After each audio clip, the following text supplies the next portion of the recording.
Saya nak jelaskan kenapa saya bersama sahabat-sahabat ahli parlimen saya, Saudara Wong Chen dan Saudara Rafizi Ramli telah keluarkan kenyataan tentang perjanjian perdagangan timbal balik antara Malaysia dan Amerika Syarikat ataupun ART.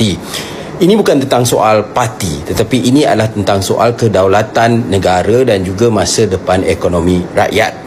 Perjanjian ini ditandatangani pada 26 Oktober dan kita mendapati bahawa aspek-aspek perjanjian ini ada klausa-klausa tertentu yang terlalu memihak kepada Amerika Syarikat.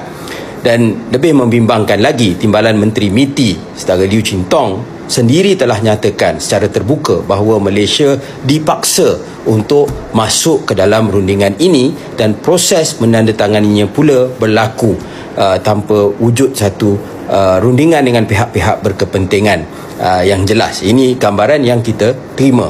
Dan beberapa artikel dalam perjanjian ini yang telah banyak dibincangkan, artikel 5.1, 2 dan juga 3, sekiranya dikuatkuasakan boleh memaksa Malaysia untuk mengikut kepentingan keselamatan dan juga ekonomi Amerika Syarikat. Dan ini bertentangan dengan dasar luar Malaysia sendiri yang diperjuangkan oleh PMX, iaitu neutral, berkecuali dan tertumpu kepada ASEAN. Soalannya mudah, mengapa perlu kita tanda tangan perjanjian yang boleh kurangkan ruang keputusan negara kita sendiri, ruang untuk kita membuat keputusan. Dan kesannya kepada ekonomi rakyat, kami bimbang, ialah perjanjian ini boleh memberi impak negatif kepada imbangan perdagangan dan juga kedudukan kewangan negara kita sendiri. Ini juga mungkin akan mengganggu perjanjian kita dengan negara-negara lain. Melalui perjanjian itu, kita boleh meminda artikel yang bermasalah ataupun menamatkan perjanjian itu sepenuhnya melalui satu notis bertulis.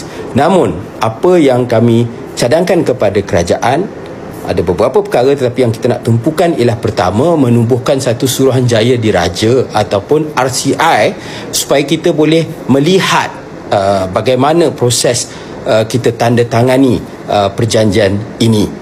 Dan kedua ialah untuk kita melantik pakar-pakar yang ada untuk melihat sama ada perjanjian ini menjejaskan perjanjian-perjanjian yang kita ada dengan negara-negara lain dan juga dengan pihak-pihak yang lain dan kesannya kepada negara.